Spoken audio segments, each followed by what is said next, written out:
Hello guys, good morning. So back to reality na naman tayo mga guys, no? Ito na naman tayo, araw-araw tayo. Sa araw-araw naman tayong tatrabaho. Ayan guys, dito kami ngayon sa shop site, no? Sa shop. Alam niyo ba guys na sa mga baguhan nating 5 feeders, no? Ito'y napakaganda na malaman ninyo kung ilan ang degree ng bawat butas ng plants na to, no? So pag tayo magpipita, halimbawa ay naka-degree yung isang branch, no? Sa butas pa lang nito mga guys, malalaman na natin kung dapat ba natin i-degree o hindi na, o gagawa pa ba tayo ng isang marking para i-degree.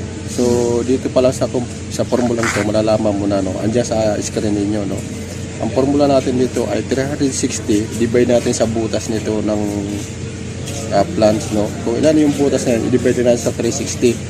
So halimbawa ang butas ito ay 20, so 360 divide 20, ang lalabas doon ay 18. So ang sentro nito ng bawat butas sa dalawang ito ay 18 degree, no? 18 degree. So doon pa lang malalaman na natin kung dapat ba nating i-degree pag nag-pit up tayo o hindi na.